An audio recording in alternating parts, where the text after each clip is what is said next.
Hello, everyone. Thank you for joining us. My name is Ty, and I will be your moderator for today's webinar, The Truth About Automated AP, the Good, the Bad, the Overhyped Promises. This event is being presented by CFO Daily News and sponsored by Tipalti. Just a little housekeeping before we get started. If you have any questions during the presentation, please type them into the chat box in the control panel. If they're regarding the subject being presented, I'll add them to the queue for questions at the end. Now I'd like to introduce your speaker, Carl Young. Ty, thank you so very much. And hello, everyone. Let's get right into the subject matter. The title is kind of unique, wouldn't you say? It is not about a Clint Eastwood movie, of course. It is about our sponsor who challenges you that they have a much better solution, that the solutions you may have now are overhyped. They have a much better solutions when it comes to accounts payables. And that's what we're going to talk about. Why is accounts payable so important in our process? Because we're going to talk about the closing process. And in the closing process, we have to master accounts payables in order to do that. And our sponsor challenges us that they have the absolute best solution. So let's get into it. What are we saying? Accounting is about closing. And some accountants will tell you that accounting is all about one close to the next close. It's all about closing the books. And timeliness is really key. If you can't close the books on time, you can't get the financial statements produced on time. And of course, you don't have an indication of the company's financial health on time. The usual standards for closing is 5 to 15 days. Let me just tell you right off the bat, that is much too long after the accounting process. Some companies have told me, or I've learned, that they take 20 to 25 days after the close of the accounting cycle. Much too long. And the primary barrier to this long closing phenomenon is what accounts payables. So we get back to what? Get back to our sponsor.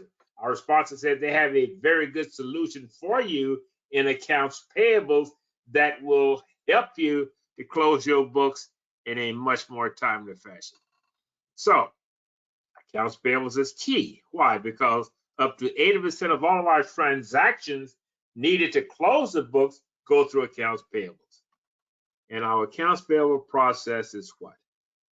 Usually manual or semi-automated, are heavy on documents and data. And that's what our sponsor is telling us. This is the good, bad, and overhyped promises of AP vendors. They have a much better solution. So what you need is automation through integrated technology as a key to efficient accounting close. That's the crux of everything we're going to talk about.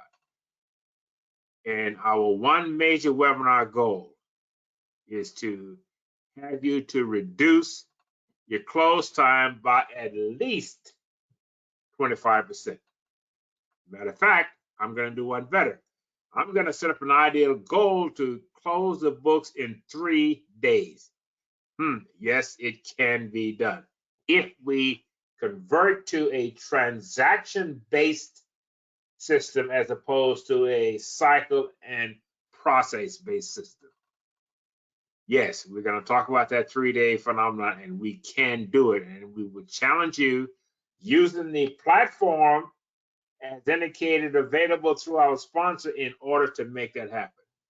And so we're going to also attempt to cut 80% of the manual AP workload with, again, automation and technology.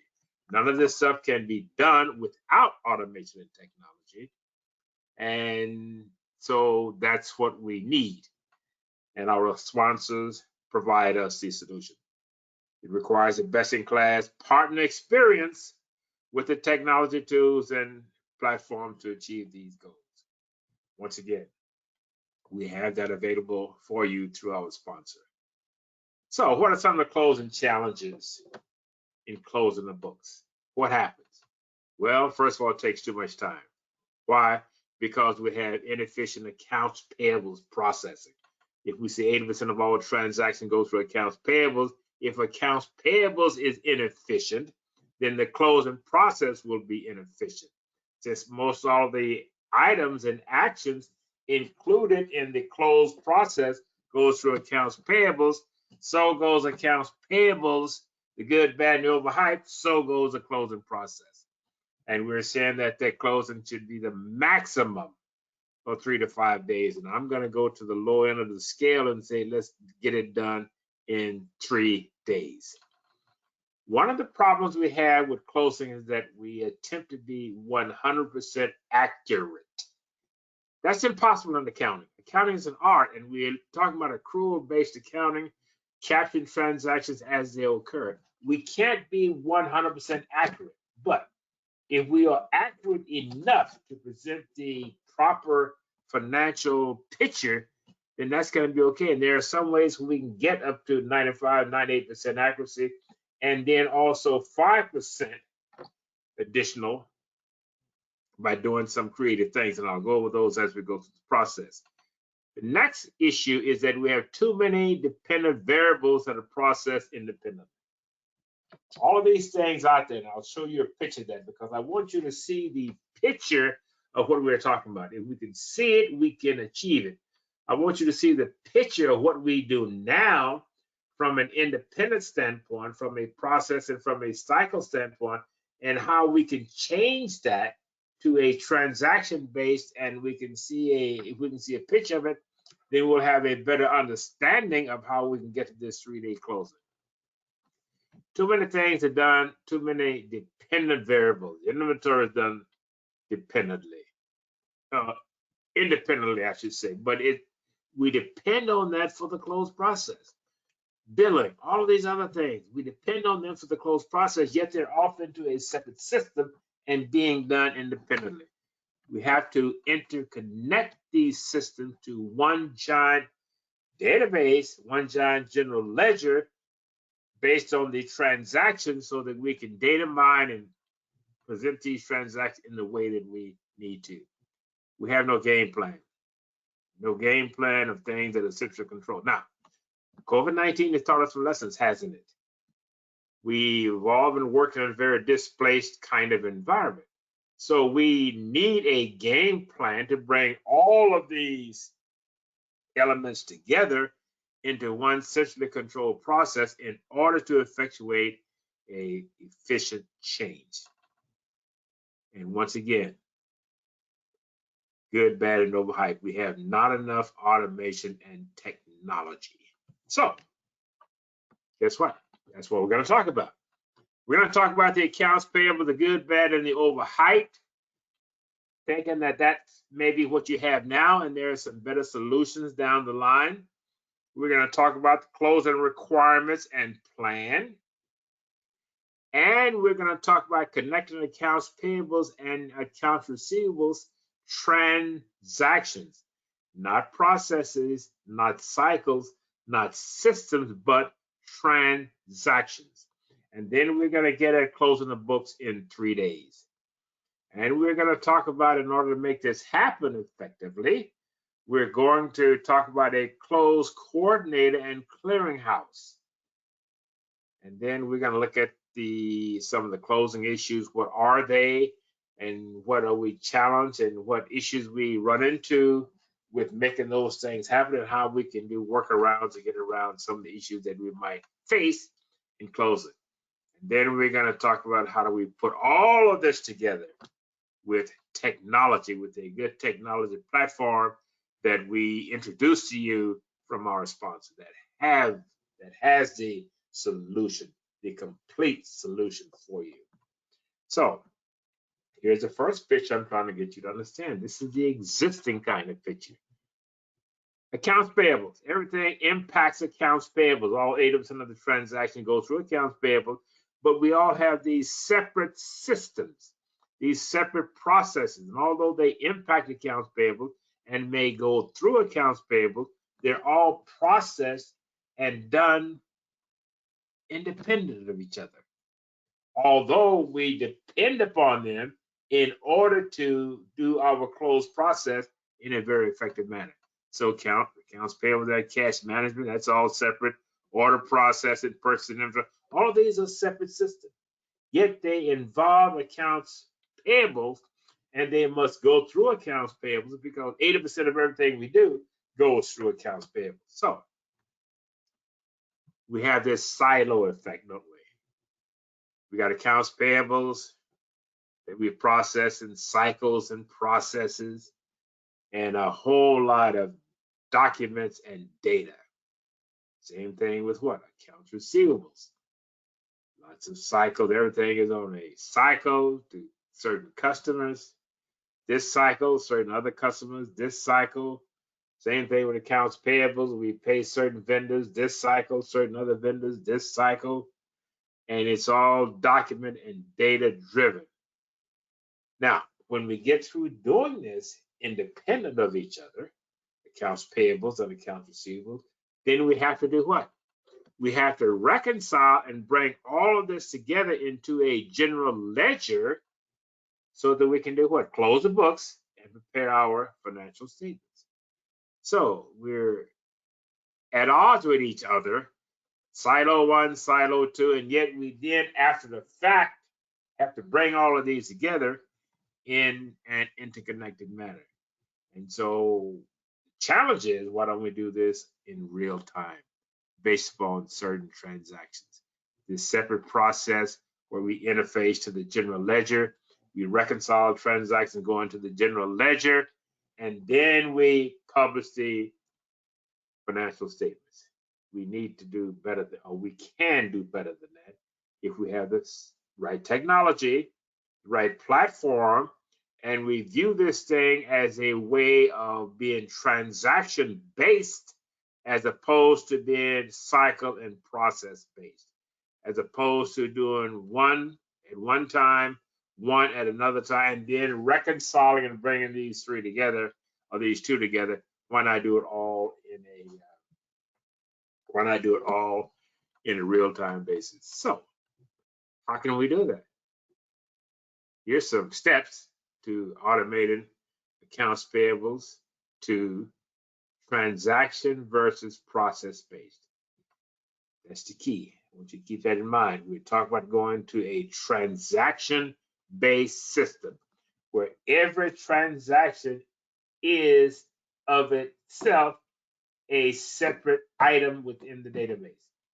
Once we treat every transaction as separate, now we can accumulate those transactions, summarize those transactions, data mine those transactions, and to place those transactions wherever we choose without regard to having to wait to a process or to relate to a cycle. So think of everything being transaction based. And in order to do that, you have to reimagine. That's not thinking outside the box. That's not tweaking on the margin. That is a complete transformation, a complete reimagining, a new normal with automated, transaction-based, paperless accounts payables. Now, COVID-19, we have to operate in a displaced environment. So we can't be passing paper around from office to office. So we've had to go to this whole idea of a paperless accounts payables. All we're saying is that maybe what you have is not enough. Let's go to another level as offered by our sponsor that will help you to completely reimagine a new normal with automated transaction-based paperless accounts payables. And that means you have to empower your employees with certain specific actions that they are now maybe accomplishing remotely. But if I'm going to this paperless environment, I have to empower my employees to do certain things along the process.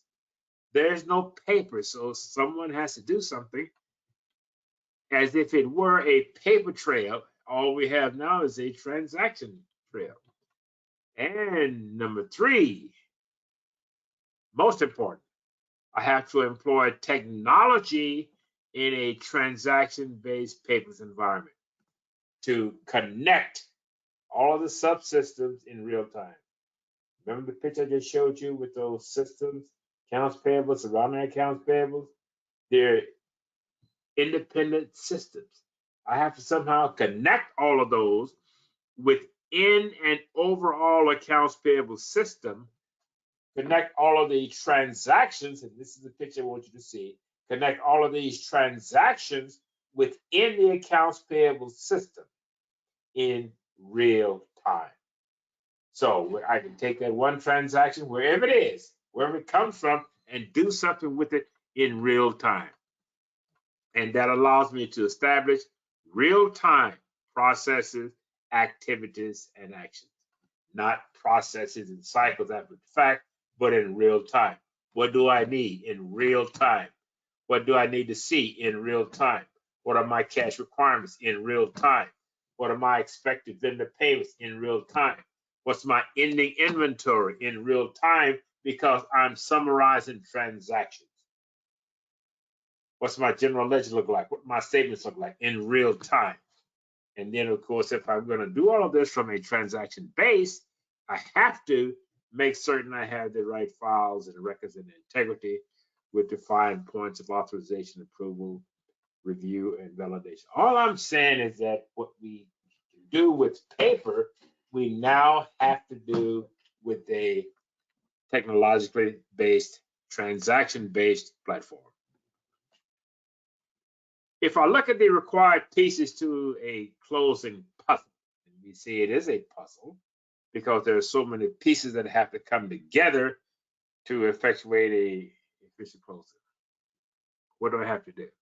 Well, first of all, I want to focus on transactions. I know I've said that a lot of times, and I keep saying it because that's the picture I want you to get in your minds. We have to focus on transactions versus cycles and processes. We can summarize the transactions as we wish. We can data mine the transaction, but I got to focus on these individual transactions. And this is a departure from business as usual. That's where the reimagine comes in.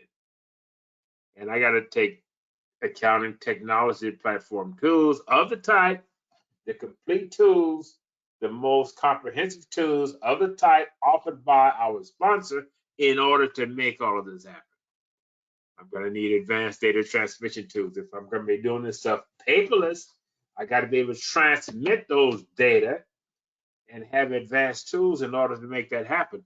The same as if I were passing paper around from one desk to the other desk.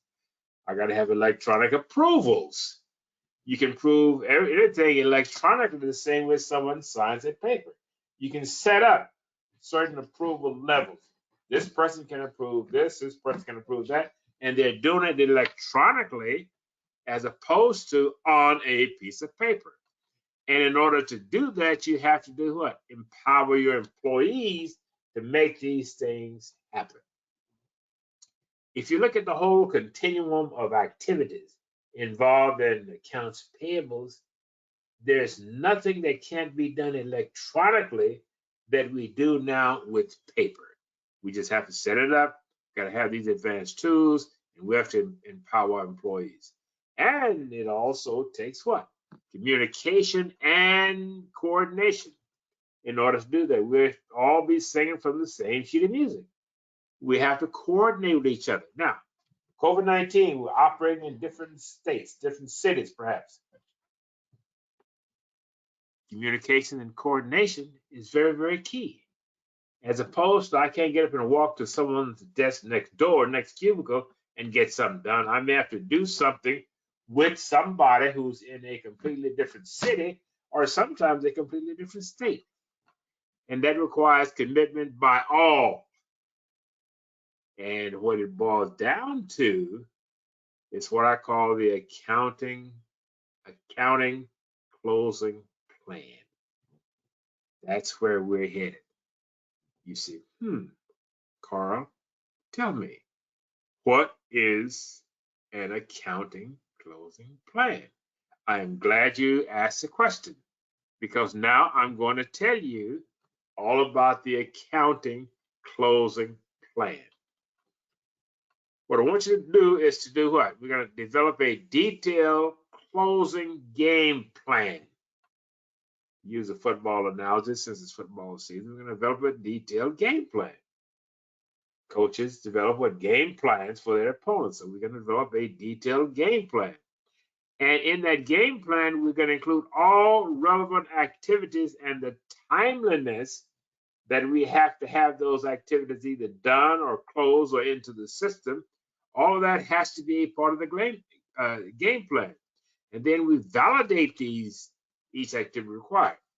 Maybe we don't need it at this point. Maybe we can do it at a different point. We have to validate that. And then we have to determine all the data sources and submissions. Where is this stuff coming from? Can we validate that? Is it available at this point? Can we validate that? All of this has got to be a part of the game plan. And then we validate all of our inputs. What are the inputs? And we validate them. These are the inputs that we need in order to close. And all of this stuff that we have talked about up to this date goes through where? Accounts payables. And then we have to determine, well, who has to do certain things, all the required authorities and approvals, who has to do certain things in this whole entire process. And then we must also validate the internal and external reporting. What are we trying to do? Once we get finished with the closed process, what do we have to create internally? And I call that internal information as opposed to external reporting. Completely different. Some of the balance sheet and income statement, those are perhaps more relevant to what? External reporting, as opposed to internal information. Our stakeholders internally will need different types of information in order to manage their resources. So we have to provide that to them. And if this plan is going to be effective, it's got to be published. That's a calendar. So detailed game plan calendar. That's what we need. So that's the accounting closing plan. I'm glad you asked that question. And the picture that I want you to get, I said I'm trying to get you to see a picture. Here's the picture.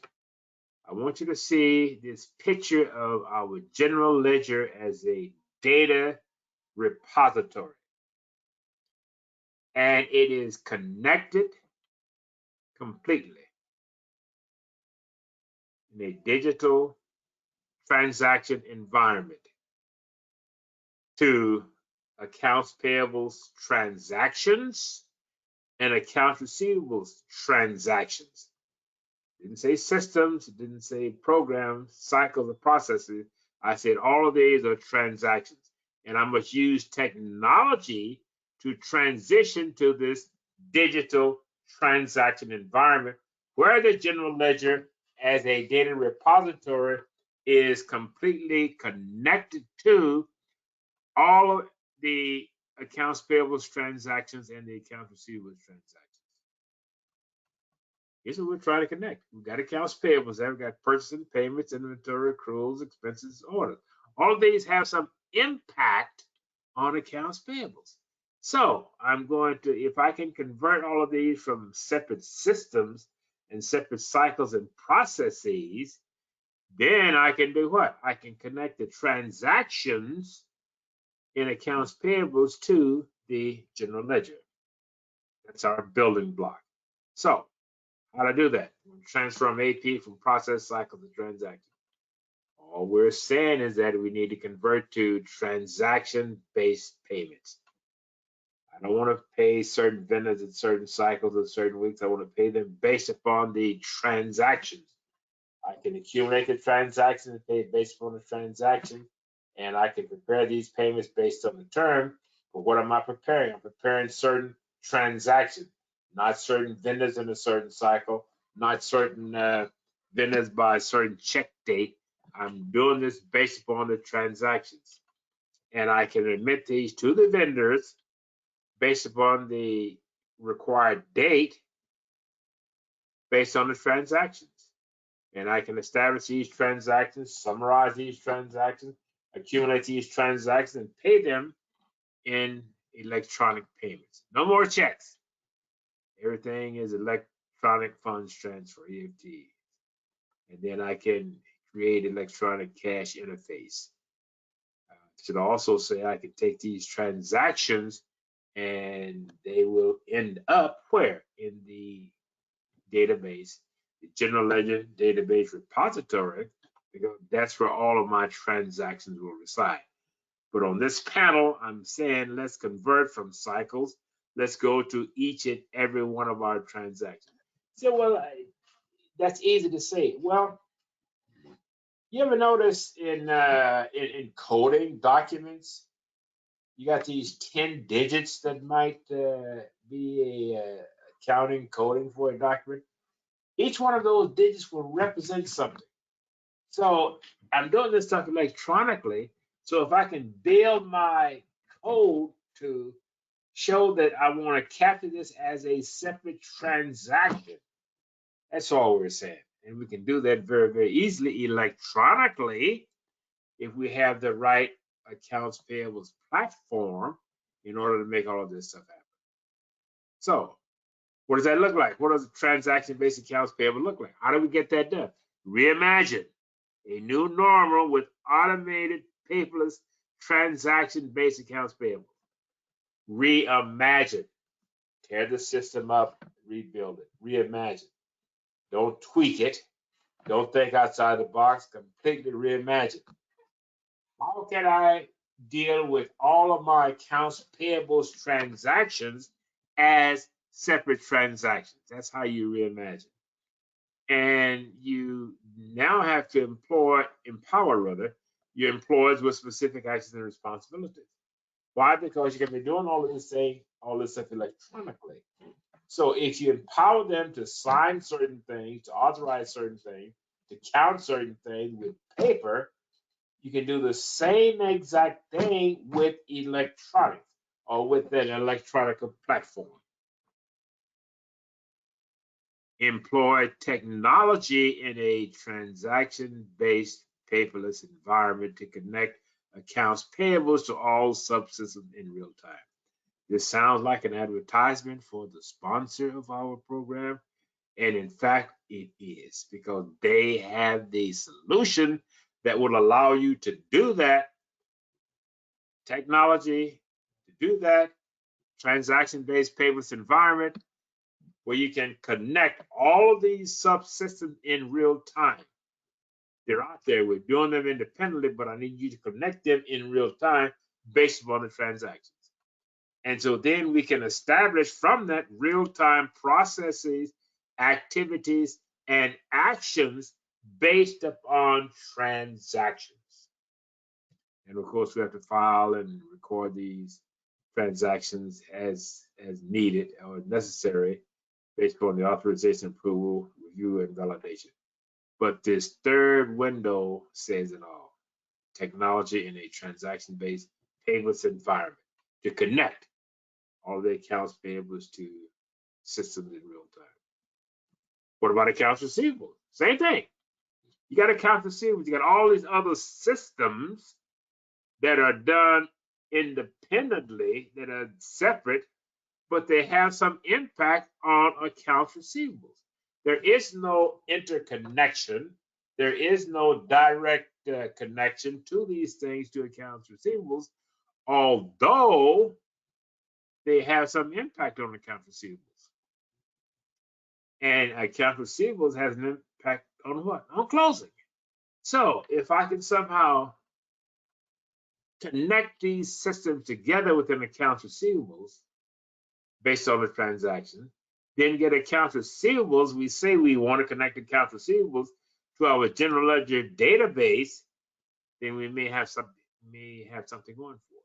So here are all the separate systems, the impact accounts receivables. And so what I want to do is to connect digital transactions to accounts receivable, not to separate systems, not to separate processes. Once again, how do I do that? Convert everything in accounts receivables to transaction-based billing, not processes, not cycles, not by certain vendors.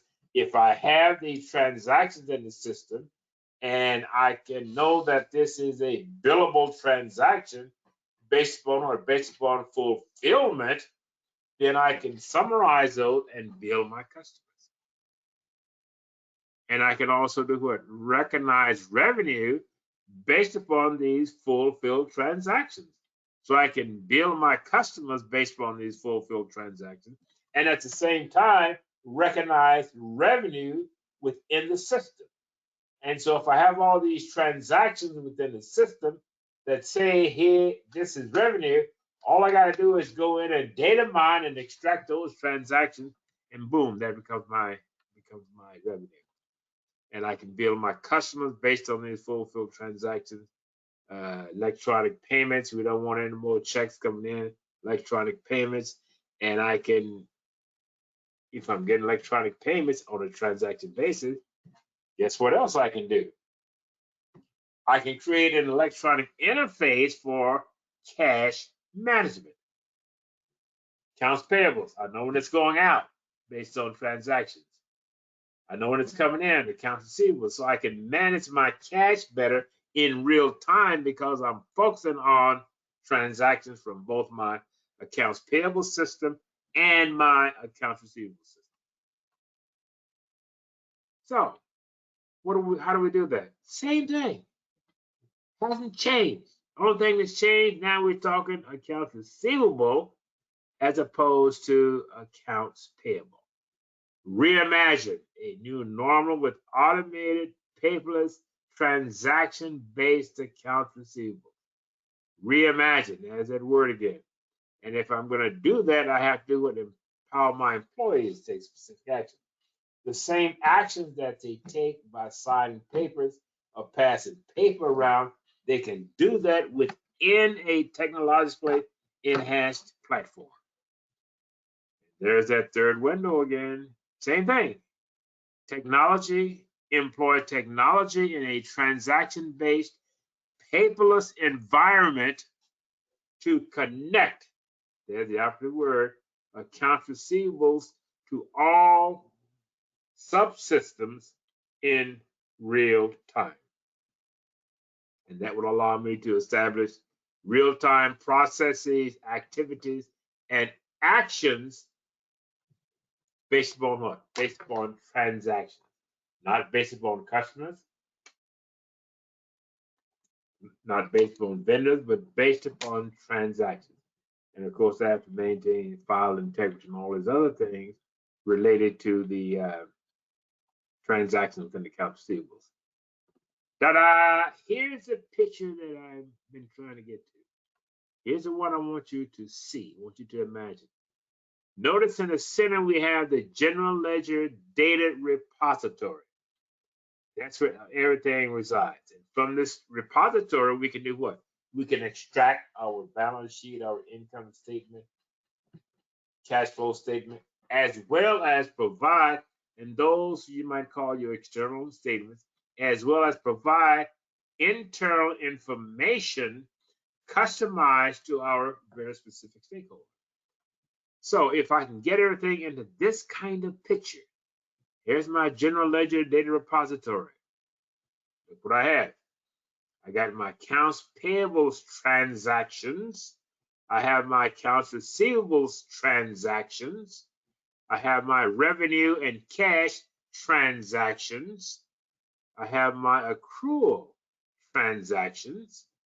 And I have my inventory and other cost transactions and my work in process transactions.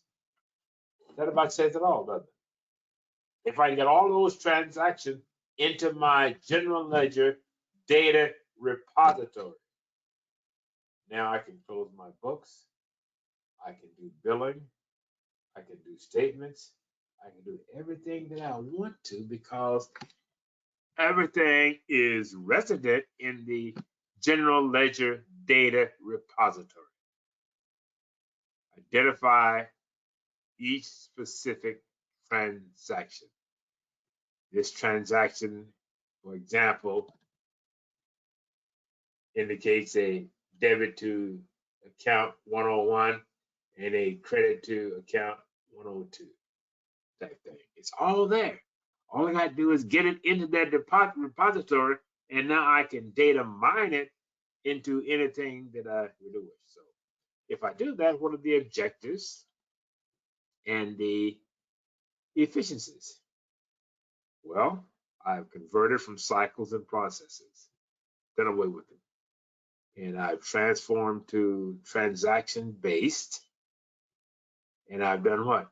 I've done an interconnection and interface of all transactions in real time. And this is what our sponsors tell us that they're able to do in their platform, as well as provide visibility of all transactions, once again, in real time. This is what I can do if I can do this. If I understand this and how this works, then I can do this. And if I can do this, then I can do this. Close my books in 3 days maximum.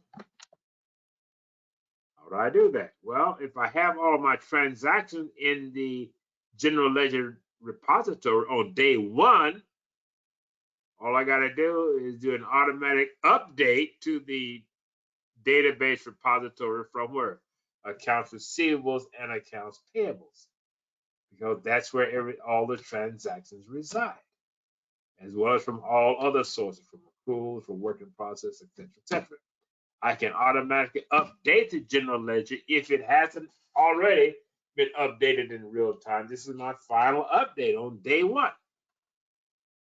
And to make certain that everything's there, your accountants all know that that's what you do. You run a trial balance and make certain that everything looks right, that everything's in its proper place.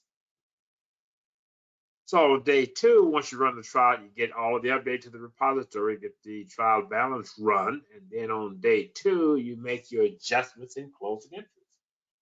Got all day to do that because I'm dealing with this thing electronically. I look at my adjustments and closing entries on day 2.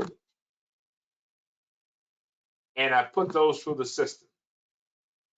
So on day 3, I can do what? I can do a file review and repository update on day 3. Isn't that possible? Yes, if I get everything back. Let me flip back a minute. If I can achieve this, it gives me this, and I can get to a 3-day close. Day 3, my final review and repository. If you're taking 15 days now, you can't get there overnight perhaps, but you should work toward 3-day close. And this is should be our objective. This is how we do it. And if we have everything into the database repository, it allows us to on-demand data mine for external reporting and internal information. Now, remember I said that the balance sheet, income statement, cash flow statement, those are perhaps our external reporting as opposed to our internal information that we provide our stakeholders. I mentioned this earlier, we need a close coordinator to execute the plan. We got a plan. And we also need a closing coordinator and a clearing house in order to execute the plan. What is that closing coordinator and clearing house going to do? Well, we first of all, we appoint them, and they coordinate. The coordinator executes all of the items of the game plan.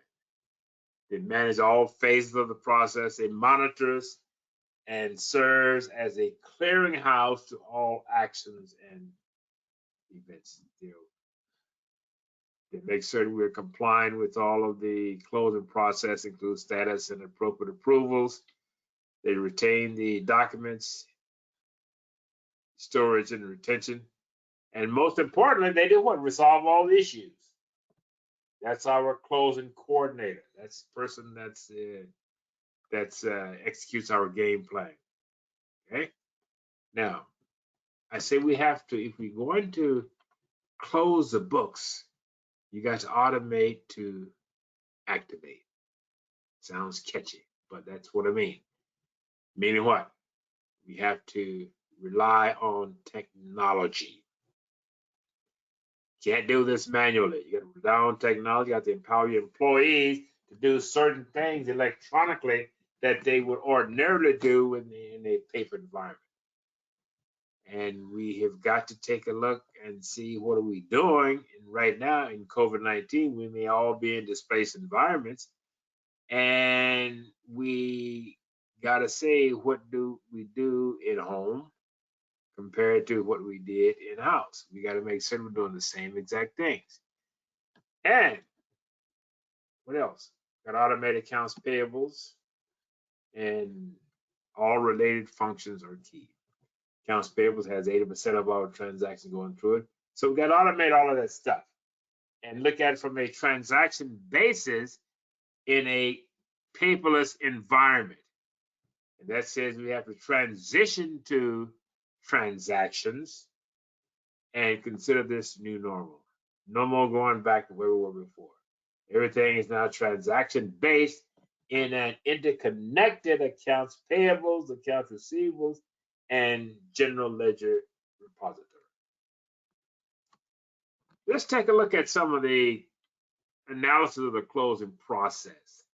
I'm going to talk briefly about cutoff issues, inventory value validations, revenue recognition and expense accruals, liability validations, general ledger interface, consolidations, internal and external reporting, and we're doing this stuff electronically. We have a greater challenge in terms of our review, analysis, and audits. So let's take a look. Cutoff issues.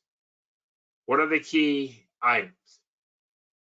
This is always a challenge for us. What are the key items that we have to understand are cut off? Work in process, certain projects. We have to understand what those are. Can we do this under remote conditions based upon transactions? Can we cut these things off based upon transactions? Sure we can. What are the priority and important? Remember I said we try to be too accurate? What's really high priority here? What do we have to do? Can we develop a workthrough? If we can't get a clean cutoff, can we develop a workthrough? What is that workthrough called? Accruals. This is accrual-based accounting. And will those workthroughs achieve the same results? Sure they will. If not, how can we modify? And you can always extend your accruals and change your cutoff dates in order to do that. If you can't get the information on the end of the month, move your cutoff date to the 25th. And you know, accounts, if you do that consistently, you're all okay. I had a lady tell me once that it takes me to the 20th of the month to close my books. And why? She said, because I don't have the invoices from my vendors. I said, you have a purchase order log? She said, yes. I know what I've ordered from my vendors. I know what I've received. So there are items out there that I know I have ordered and have not received. Well, if I know the value of those, why don't I just accrue those? Because the products will eventually come in. If they're already received, they're there, and I'm just waiting on the invoice. That is a very valid accrual. Inventory valuation. Now, did it with transactions, so counting inventory. Getting inventory is key. I need that to calculate my cost of goods sold. So my question becomes, how can I measure inventory in real time based upon transactions? If I got inventory coming to the warehouse and I'm recording that based on transaction, and it's going out from point of storage to point of production based on transaction, then why don't I just match one against the other? And that will tell me what my ending inventory is, as well as what my cost of goods sold are. How can I validate those remotely? And I can require written confirmation of my values. But once again, if I'm doing all my inventory transaction basis, I should be able to do everything that I need. I know what my beginning balances were based on a combination of transactions, what moved from point of storage to point of production, and what's my ending inventory. Revenue recognition. How can we recognize transactions in real time? Once again, if I have all of my transactions if I'm billing them all based upon fulfillment, then I can know how to recognize my revenue. If I get gaps in the process, how can I recognize those remotely? If I got certain people doing certain things, how can I bridge those gaps? And I can also change my revenue cutoff.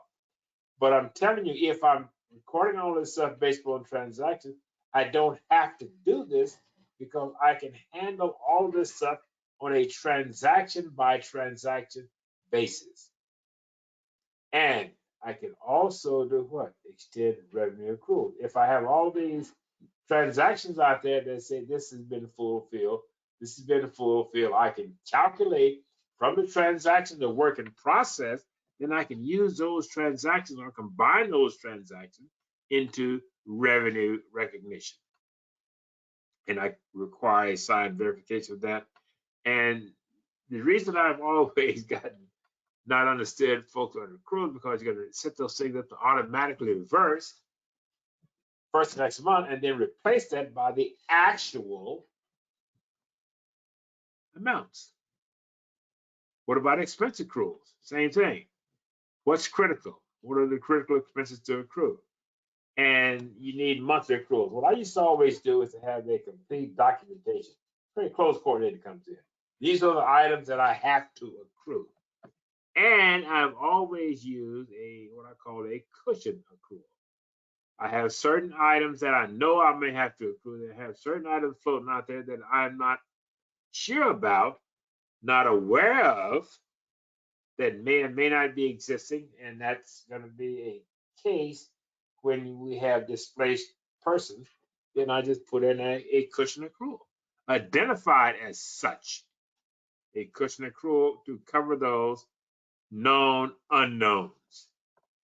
And I have to identify my accrual sources. I can also change my cutoff date, and I can seek to do this as seamless as possible. And you need to maximize use of automated systems technology. Get back to the technology thing.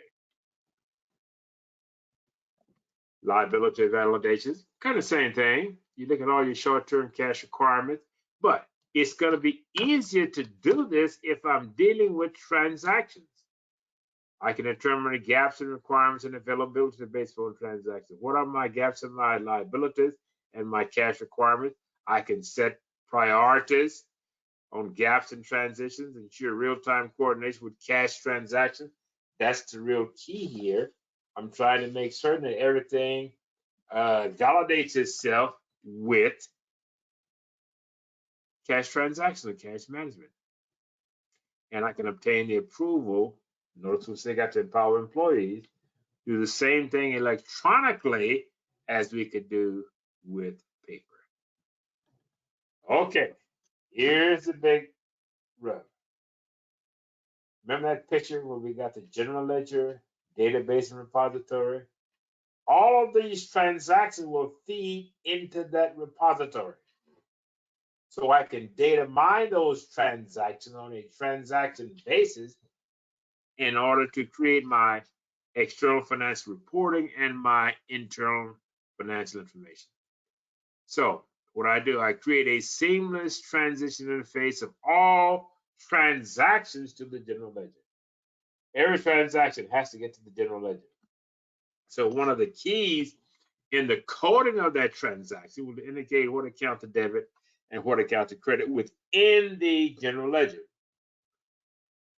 And I need to validate that, again, coding, count based upon where that stuff goes into the general ledger. I want to make one point. The real key to accounting is what? Coding. Coding that transaction to the proper place initially. If we get that right, then everything else follows. And you go back to the old days of accounting, that was the most important thing we did, is to read a transaction, understand a transaction, and record that transaction in the journal as to what account to debit and what account to credit. We're doing the same thing, except it's just a lot more expansive. We're taking to one of these transactions and it's gonna end up in the general ledger someplace. And we want to consider the general ledger as our giant database of transactions with addresses for recovery? How can we data mine those transactions and extract from them the external financial statements and the internal financial information? And we use cloud-based other digital technology platforms, once again, as offered by the sponsor. And we need to rely on multiple levels of entry and adjustments. All these things are just administrative items that we need in order to make certain that all of our transactions are accurately resident in the general ledger. And that will allow us, if we do that, to do internal and external reporting. We can develop external reports from GL database, which is our balance sheet, income statement, cash flow statement, as everything is now interconnected. And then I can provide paperless internal summary information on demand. What does stakeholder 1 need? What does stakeholder 2 need? What does stakeholder 3 need? And I can on demand extract that from the general ledger in order to provide them that relevant information. And if doing that, I want to do this visually. I want to maximize the use of dashboards, and I want to give them the ability to on demand access certain data themselves. Dashboards are very, very popular, and it is a visualization of our financial information. If I'm doing all of this electronically, I have to make certain that I'm careful about the review and analysis and audits. And I can do the same thing, use technology for real-time review and analysis. I can create review parameters. Focus should be on controllable items. Provide real-time access to stakeholders. Define levels of accountability and responsibility. Create real-time audit record. What am I saying? I'm saying that everything we do from a review and analysis standpoint, we can do electronically. We say, well, we want to analyze all expenses over 5, so we can build those parameters into the system, and it will pop up what those are. I want to focus on controllable items. What are those items? Those items are the ones that someone says do it and it's done and it costs money or not. Not the uncontrollable items. I want to focus on controllable items in a manual environment. I can do the same thing in an electronic environment. I must also do what?